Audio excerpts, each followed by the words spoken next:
ShartimusPrime. Reading comics, toys are hella sick, hella whacking it. Taking bad hits, taking back hits. Subscribe. Yeah, give him a 5-liter Corona right there. Hey, what's up you guys? ShartimusPrime here doing another Marvel Legends figure review on the Walgreens exclusive Ant-Man movie series, O'Grady or Black Ant or Ant-Man. Gotta give a big thanks to Chupunkas for making this possible and killing it on those Walgreens hunts. Anyway, we get the Ant-Man movie logo up at the top, we get an ant right there, we get a bunch of ants over there, and on the back you can see a read up on Ant-Man. If you want to read it, pause it now. Then on the side we get more ants. Alright, let's get to it and crack this thing open. And here's our new Ant-Man figure out of the packaging. Technically, the Black Ant is what he is, and he's a life model decoy of the third Ant-Man, and that is Eric O'Grady. So this is technically not Eric O'Grady. Eric O'Grady being the irredeemable Ant-Man from the Robert Kirkman series. Robert Kirkman being the writer of Walking Dead. So pretty interesting Ant-Man. He's a creepy Ant-Man. He likes to peep on women when they're taking the showers and everything. And I know I have the Secret Avengers comic book where it debuts the Black Ant. I just can't find it, but I'm pretty sure that this Black Ant life model decoy dies shortly after. So pretty interesting character, very obscure. Anyway, let's take a closer look at this figure. I'm very impressed with the way the head came out on this figure. This helmet looks awesome. I really like that vibrant neon orange color that they used right there. And he has some nice white paint right there for the eyes. The only real gripe about this head sculpt though, or the head altogether, is that the black paint kind of bleeds a little bit right there with the flesh tone. So it gets a little bit fuzzy there, but really not that bad. I really like this little orange bit of paint that we get right over here, along with the orange coming right through the top.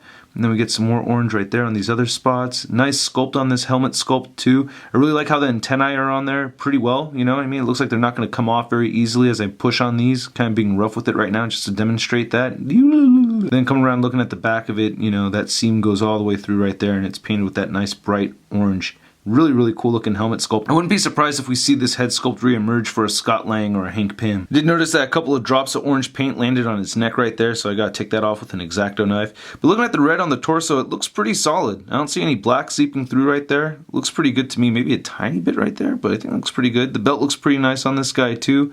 Nice red paint right here for the hands and for the forearms and everything. I mean, there's no shadowing effect going throughout the figure. It's mostly just a black figure. The figure still has that hole in the back, so if you want to plug an SH Figure Art stand in there, it will still work. The red did come out pretty well, I think. Actually, looks like they used multiple coats for the front and only one coat for the back. You can see the budget line right there. See that? I think that's pretty funny. But, you know, as we discussed over at Comic-Con, they do have a paint budget for these figures. So I'm going to get a little bit of black streak right there. But, you know, for the most part, it's a pretty cool looking figure. You know, it's not too bad. This figure has the same articulation as the Pizza Spidey. You can move the head up quite a bit over here, and it does look down very far, and you get side-to-side movement. It's a little on the wobbly side. I need to mention that. You can see it kind of wiggles right there. He has an armpit joint right over there. His shoulders move outward. You could rotate them forward. He has a bicep swivel, double-jointed elbows. Wrists move side-to-side. They hinge up and down. Another thing to mention is that you can't really get the arms to move down all the way to the sides, but not a big deal. Anyway, the ab crunch works still, and it moves back a little bit. You get a waist swivel. Hips move out only that much. Kick forward, move back a little bit. Upper thigh swivel, double jointed knees. Ankles move down, up, and ankle pivot. A Black Ant is standing just at about 6.5 inches tall. And then here he is next to the Marvel Legends Pizza Spider-Man. As you can see, they do have the same body mold. And then here's Black Ant next to our new 6-inch Giant Man. We have the Toy Biz Ant-Man, and then we have our movie Ant-Man, which is sculpted very incorrectly right there on that head sculpt, which I didn't know at the time of that review. Then here's Black Ant compared to the Marvel Legends Big Time Letdown Spider-Man.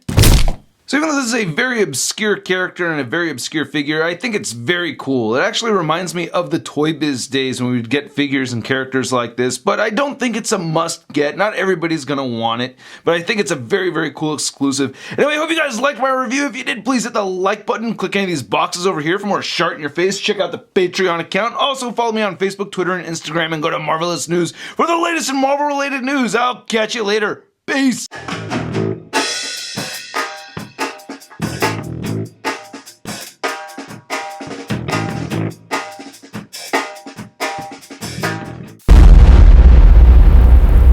Crispy. Or it looks like they used multiple